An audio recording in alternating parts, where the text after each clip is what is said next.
주시는 말씀은 신약성경 마태복음 6장 11절 말씀입니다.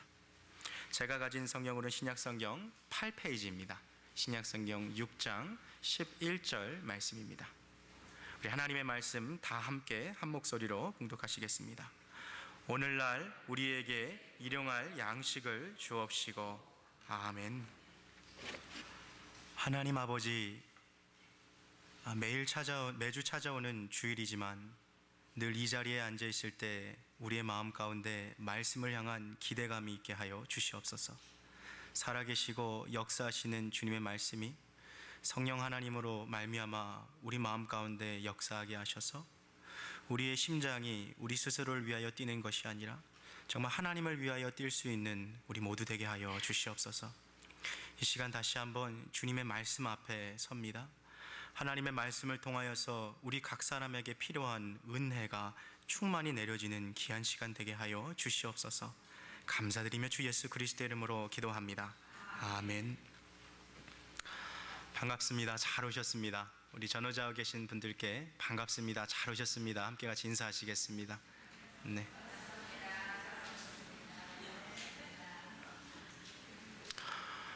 오늘로 저희는 주기도문 이 5번째 시간을 맞이하고 있습니다. 이쯤 되면 이제 머릿속에 이 주기도문의 이 구성이 조금 새겨지실 것이라고 믿습니다. 주기도문의 시작은 이 기도의 대상이 누구인지를 먼저 밝히 정의하는 것으로 시작이 되었죠. 하늘에 계신 우리 아버지여, 우리의 기도를 듣고 계신 그분이 바로 우리의 아버지 되시는 그 하나님이심을 먼저 정의하며 이 주기도문을 우리 예수님께서는 가르치기 시작하셨습니다. 그리고 나서 주기도문은 총 7가지의 간구의 내용으로 시작됩니다. 그 7가지의 간구 내용 중 처음 3가지 간구의 내용은 하나님께 올려드려지는 간구의 내용이었습니다. 이름이 거룩히 여김을 받으시고 나라에 임하옵시며 뜻이 하늘에서 이루어진 것 같이 땅에서도 이루어지는 것. 이 3가지가 바로 하나님을 위한 간구의 내용이었습니다. 자, 7가지 중에 이제 나머지 4개의 기도, 일용할 양식을 주시고 죄를 사하여 주시고 시험에 들지 않게 하시고 악에서 구해달라는 이 4가지 기도는 바로 우리 자신을 위한 기도의 내용인 것이지요. 자, 오늘 우리는 우리 자신을 위한 이 4가지 기도의 내용 중 이 첫 번째에 해당하는 내용, 오늘날 우리에게 일용할 양식을 주옵시고 라는 내용에 대해서 함께 살펴보려고 합니다. 많은 사람들이 이 기도를 함에 있어서 예수님께서 스스로 모순되는 내용을 가르치신 것 아닌가 하는 그런 의문점을 던지기도 합니다. 그것은 오늘 우리가 함께 읽은 마태복음 6장 동일한 이 장 후문맥인 마태복음 6장 25절에 이러한 말씀이 있기 때문이지요. 무엇을 먹을까? 무엇을 마실까? 무엇을 입을까? 염려하지 말아라. 이렇게 우리에게 가르치셨던 주님이 오늘 이 마태복음 6장 11절에서는 오늘날 우리에게 일용할 양식을 주옵시고 라고 가르쳐 주심으로 이 2가지 가르침에 있는 사에게 과연 성도가, 과연 하나님을 믿는 크리스찬이 양식을 위하여 기도하는 것이 옳은 것인가 하는 어떤 의문점을 갖게 하는 것이죠. 그러나 사실 이러한 의문점은 예수님의 가르침을 오해한 것에서 비롯된 것이죠. 마태복음 6장 25절에 나온 무엇을 먹을까 염려하지 말라 하신 것은 말 그대로 염려하지 말라는 것에 오히려 그 초점이 있습니다. 오늘 주님께서 가르쳐 주신 그 기도는 오히려 생활에 염려를 하지 않기 위해 고통받는 것을 하나님께서 좋아하지 않으시기에 우리로 하여금 일용할 양식을 구함으로 하나님을 신뢰하는 그 자세를 보여주신 것이죠. 사실 성경은요, 우리로 하여금 크고 중요한 일들뿐만 아니라 작고 하찮은 일들도 주님 앞에 나와서 기도하는 것을 오히려 권장하고 있는 것이죠. 한 중고등부 사역자가 이 10대 아이들에게 기도 제목을 적어서 내라고 아이들에게 숙제를 줬습니다. 전도사님이 너희들을 위해서 기도해 주고 싶으니까 한번 이 기도 제목을 적어서 내라. 근데 이 전도사님이 이 기도를 아이들이 적어놓은 걸 보니까 대부분 좀 비슷한 내용의 기도 제목들이 있더라고요. 이 여자아이들이 낸 기도 제목을 보니까 여드름이 너무 많이 나서 걱정입니다. 하나님 깨끗한 피부를 주세요. 하나님 요즘 살이 너무 많이 찐 것 같아요. 하나님 다이어트 성공하게 해주세요. 이런 기도의 제목들이 있고, 이 남자아이들이 적어낸 기도 제목을 보니까 하나님 키가 좀 더 자라게 해주세요. 하나님 농구를 더 잘하고 싶어요. 이런 기도 제목들이 있다는 것이죠. 진지한 마음을 가지고 아이들을 위해서 기도해 주려고 전도사님이 마음을 막 먹고 있었는데, 이 여드름을 위해서 이 농구 실력을 위해서 기도하려 보니까 좀 이 맥이 빠졌다는 이야기를 제가 들은 적이 있습니다. 그러나 이것이 어른들의 입장에서 볼 때는요, 야, 참 애들 행복하구나, 고민할 게 없어서 뭐 저런 거 가지고 기도하나 싶지만, 그 10대 아이들은요, 정말 여드름 때문에 자살하는 애들도 있다는 거 여러분 알고 계십니까?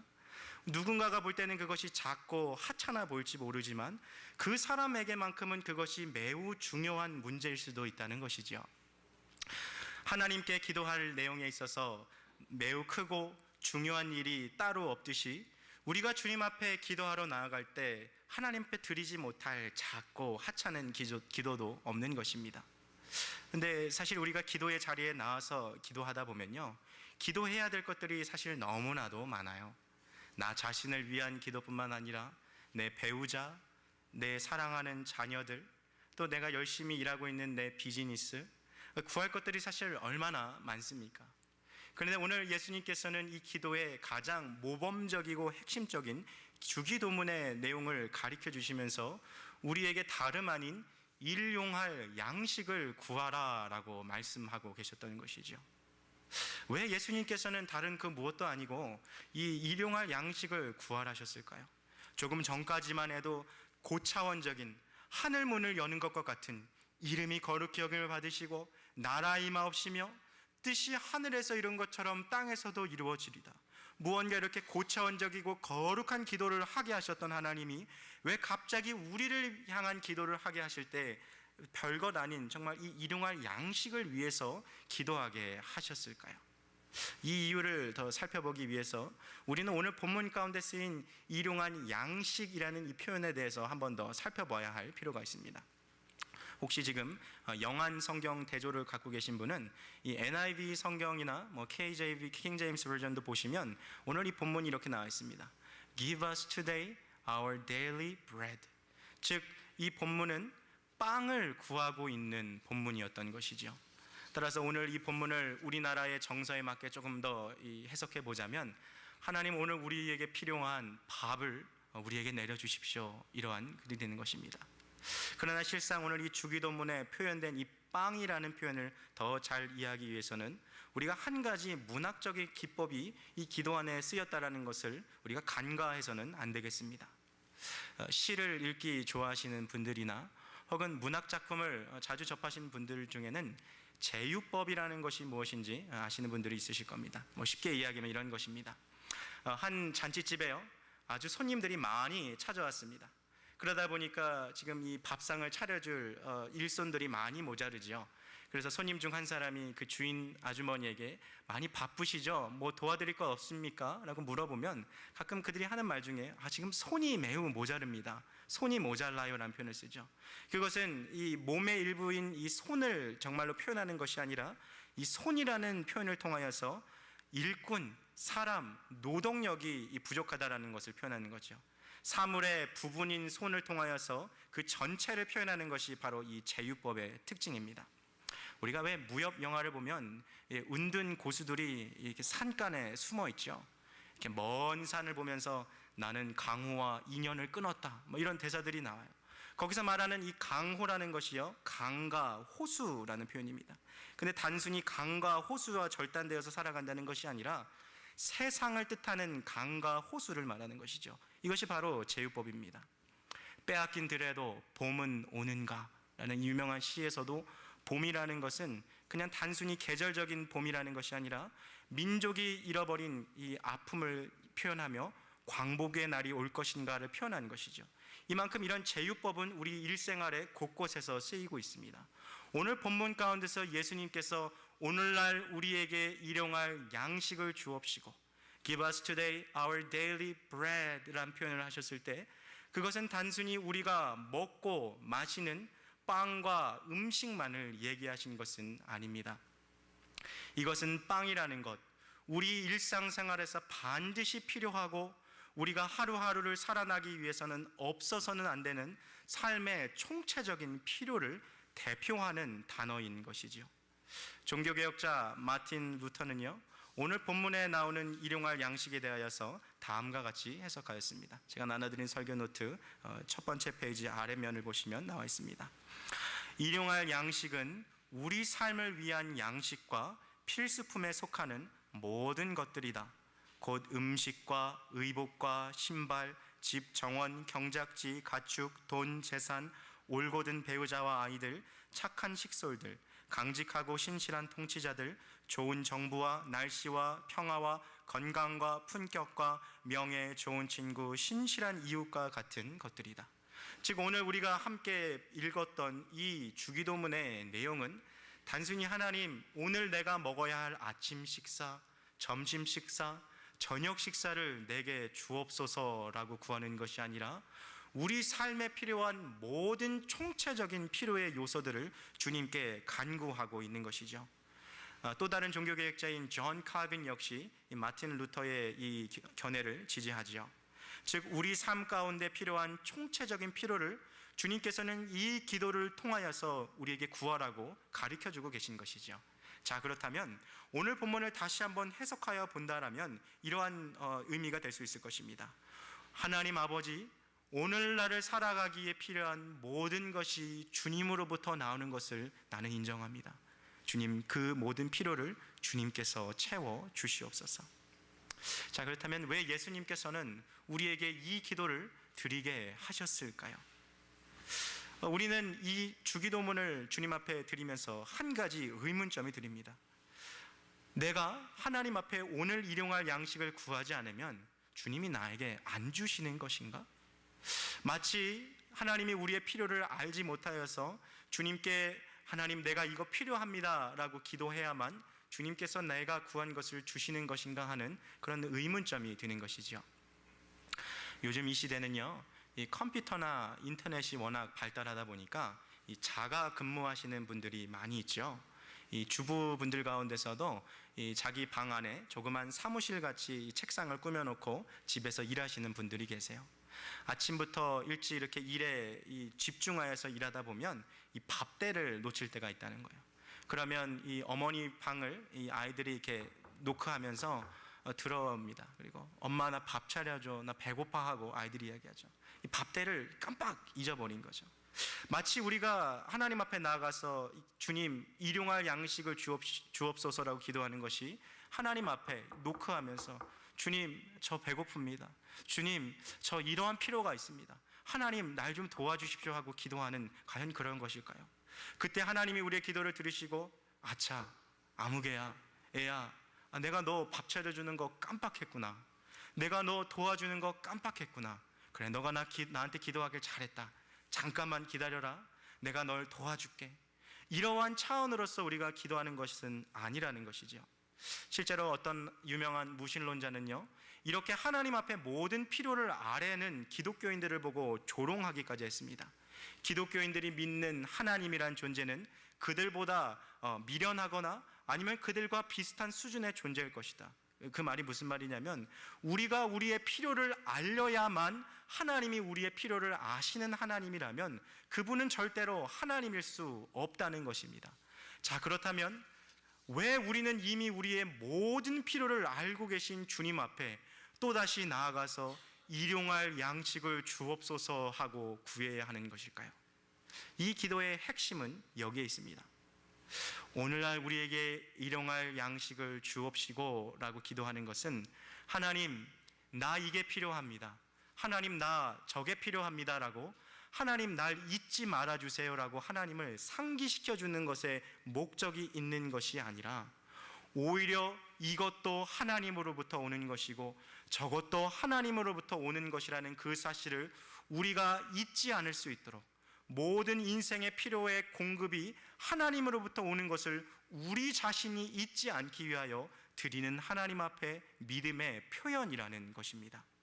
진실로 하나님께서는요, 우리가 굳이 기도로 우리의 필요를 다 아뢰지 않아도 우리의 필요를 다 알고 계시는 주님인 것입니다.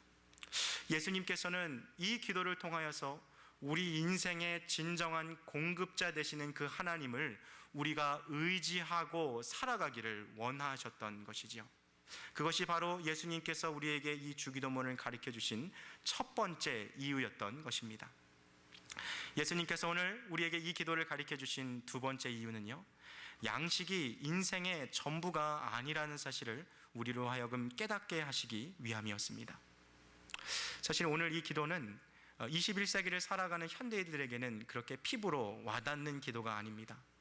냉장고를 열어보아도 이미 먹을 것이 가득 쌓여 있고, 냉장고에 먹을 것이 없어도 조금만 나가면 마트에서 혹은 식당에서 내가 원하는 것을 얼마든지 마음껏 사 먹을 수 있는 이 현대인들에게요, 일용할 양식을 구한다라는 것은 별로 그렇게 와닿는 기도가 아니라는 것입니다. 그러나 지금 막 애굽을 떠나 출애굽한 이스라엘 민족의 입장에서 오늘 이 말씀을 한번 생각해 봅시다. 애굽을 나오면서 급하게 쌓았던 이 무교병이 다 떨어졌고, 지금 씨앗을 파종하여 심어 걷어서 먹기에는 너무 오랜 시간이 걸립니다. 지금 당장 먹을 것이 없어서 광야에서 굶주려 가고, 하나님을 불평하고 원망하고 다시 애굽으로 돌아가자고 하는 이들에게 하나님은 역사상 유례 없는 새로운 음식을 그들에게 제공해 주시지요. 설교노트 뒷면으로 하셔서요, 우리 처음에 있는 이 출애굽기 16장 4절 말씀을 우리 한번 같이 읽겠습니다. 한 목소리로 읽겠습니다. 보라, 내가 너희를 위하여 하늘에서 양식을 비같이 내리리니 백성이 나가서 일용할 것을 날마다 거둘 것이라. 이같이 하여 그들이 나의 율법을 준행하나 아니하나 내가 시험하리라. 여기 말씀에 일용할 것에 한번 동그라미 쳐주시겠습니까? 그리고 말씀 끝에 내가 시험하리라 라는 이 표현에 한번 밑줄을 그어주시겠어요? 하나님께서 왜 우리에게 일용할 양식을 주실까요? 그것은요, 우리가 매일매일 주님을 의지하는지, 아니면 우리가 이 세상 것들을 의지하고 살아가는지 주님이 우리의 마음을 하나님이 판단하기를 원하시는 것이죠. 여러분, 우리 집에 매일 손님이 한 3-4명 정도, 아니면 대여섯 명 정도 온다고 한번 생각해 보십시오. 이 밥 먹으러 우리 집에 찾아오는 그 식객이 한 대여섯 명만 돼도요, 이것이 얼마나 큰 부담입니까? 근데 오늘 이 본문에 나오는 이 광야에 살아가는 이스라엘 민족이요, 무려 최소 200만 명이나 됩니다. 그러니 이 200만 명에 둘러싸여 있는 이스라엘 민족이 봤을 때 하나님이 나를 결코 먹이실 수 있는 방법이 없는 것이죠. 아무리 하나님이라도, 아무리 전능한 하나님이라도 어떻게 나를 먹이겠는가라는 그런 의심이 있었던 것이죠. 그렇게 하나님을 불평하고 하나님을 원망했던 이스라엘 백성들. 그러나 하나님께서는 이들을 위하여서 새로운 양식을 그들에게 먹이십니다. 매일 아침 새벽마다 이 광야의 언저리에 지면에 서리처럼 보이는 그 무엇인가가 덮여 있습니다. 이것을 처음 본 이스라엘 백성들은 이것이 무엇이냐라는 질문으로 물어보았죠. 우리 그 밑에 있는 출애굽기 16장 15절 말씀도 한번 같이 읽겠습니다. 시작. 이스라엘 자손이 보고 그것이 무엇인지 알지 못하여 서로 이르되 이것이 무엇이냐 하니 모세가 이들에게 이르되 이는 여호와께서 너에게 주어 먹게 하신 양식이라. 아멘. 여기서 이것이 무엇이냐라는 질문이 있죠. 히브리어로 만나라는 뜻이 바로 What's this? 이것이 무엇이냐라는 뜻입니다. 결국 그들이 질문했던 그것이 그들이 먹는 이름이 되었던 것이죠. 하나님께서는 굶주리고 먹을 것이 없다고 불평하는 이스라엘 백성들에게 만나를 먹이셨던 것이죠.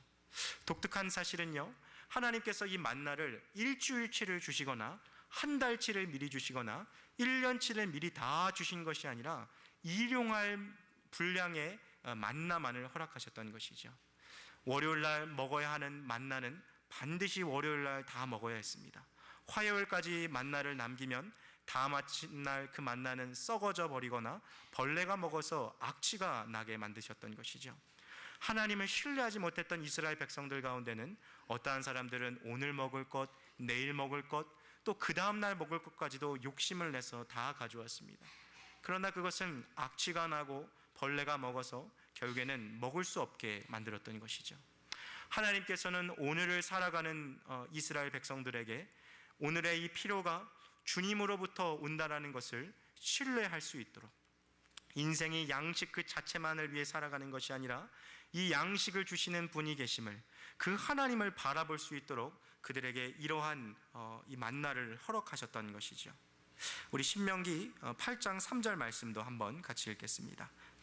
너를 낮추시며 너로 주르게 하시며 또 너도 알지 못하게 내 열조도 알지 못하던 만나를 내게 먹이신 것은 사람이 떡으로만 사는 것이 아니요 여호와의 입에서 나오는 모든 말씀으로 사는 줄을 너로 알게 하려 하심이라.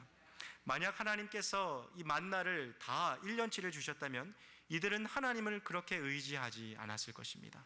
그러나 오늘 내게 주시는 이 공급하심과 또 내일 내게 주시는 이 공급하심을 통하여서 하나님이 나의 매일의 필요를 공급하고 계시는구나.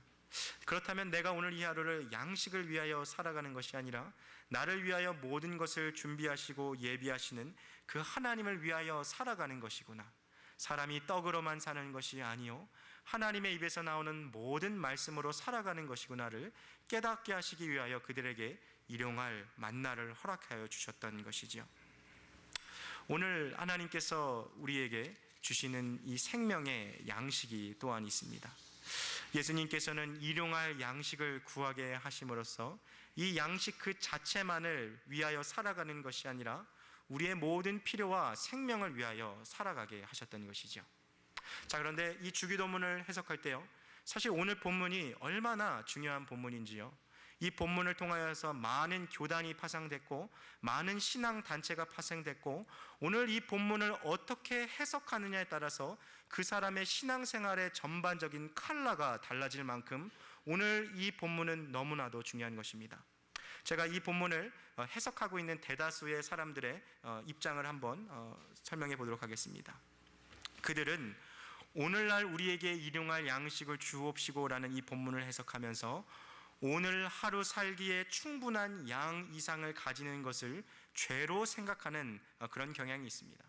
그래서 매일매일 하나님께 필요를 간구하고 그가 공급해 주시는 일용할 양식만을 받아 먹으며 살아야 하고 내일을 위하여 저장해 둔다거나 미래를 위하여서 무언가 예비해 두는 것은 복음에서 벗어난 삶의 모습이며 또한 신앙이 약하거나 그렇게 살아가는 사람을 믿음이 없는 사람으로 정죄하는 그러한 일종의 부류의 사람들이 있다는 것이죠.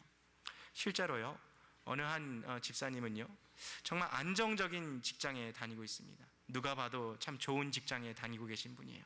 돈도 꽤 버시는 분인데 이분은 돈을 저축하지 않습니다. 그 달 번 것은 그 달 다 사용합니다. 그런데 그것을 허투루 사용하는 것이 아니라요, 가난한 사람들을 위해서 나눠주거나 가난한 신학생들에게 좀 용돈을 준다거나 아니면 가난한 사역자들을 좀 후원하는데 그것을 씁니다. 또 그 밖에도 좋은 일들 가운데 많은 돈들을 사용합니다. 그래서 그 달 번 돈은 그 달 다 사용하는 것이죠. 그런데 많은 사람들이 이 집사님을 보고서 칭찬을 하기보다는 이 염려에 가까운 눈빛으로 이분을 바라보는 거예요. 그것은 자기가 정말 돈이 필요한 그때에는 돈이 없어서 여기저기 돈을 꾸러 다녀야 하거나 또 꾼 돈도 제때 갚지 못하여서 전전긍긍하는 모습을 많이 보는 것이죠. 그럼에도 불구하고 이 집사님은 오늘 내가 필요할 것 이상을 하나님 앞에 구하는 것은 이 복음에 합당한 모습이 아니다라는 아주 어떤 극단적인 모습 속에서 살아가고 있는 것이죠. 실제로 오늘 본문은 그렇게 해석해서 살아가는 사람들이 너무나도 많이 있습니다.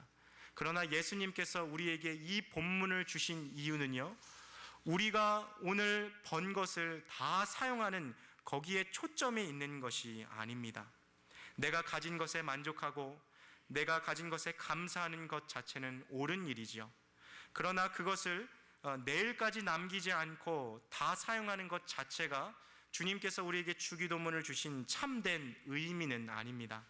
하나님을 의지하라는 예수님의 메시지가 스스로 어떤 노력도 하지 말고 있으라는 것은 아니기 때문이죠. 그렇다면 우리가 경계해야 할 것은 무엇일까요? 우리가 경계해야 할 것은요, 내일을 위하여 예비하는 것 자체를 경계하는 것이 아니라 하나님을 의지하는 것 대신 내가 예비해 둔 물질을 의지하는 그 마음을 경계해야 한다는 것입니다. 여러분, 물질을 의지하는 사람의 특징이 무엇일까요? 그것은 자기가 가진 것에 만족하지 못한다는 것이죠. 늘 어딘가 내가 가지고 있는 것은 부족해 보이고, 남들과 나를 비교해 보면서 나는 왠지 불행하다 느끼고, 하나님께서 왜 이렇게 나에게 복을 주시지 않나 하고 불평하고, 때로는 하나님을 원망하며 또 불안해하며 살아갑니다. 그러나 반대로 물질이 아니라 하나님을 의지하는 사람은요, 오늘 주님께서 나에게 주신 것을 바라보며 주님께 감사할 수 있고, 또 만족하는 마음을 가지고 다른 사람과 나를 비교하는 것이 아니라 하나님과 나와의 1대1의 이 관계 속에서 주님께 찬양하고 주님께 더 큰 감사를 올려드릴 수 있는 그 삶을 살아갈 수 있다는 것이죠. 그렇다면 우리에게는 오늘 이 기도를 함에 있어서 한 가지 질문이 우리 앞에 주어집니다. 과연 나는 빵을 위하여 살아가고 있는지, 아니면 빵을 주시는 하나님을 의지하며 살아가고 있는가 하는 그 질문이 우리에게 주어지는 것입니다. 내일에 대한 염려를 내려놓고 예수님은 오늘 주신 은혜를 우리가 바라보기를 원하고 계십니다.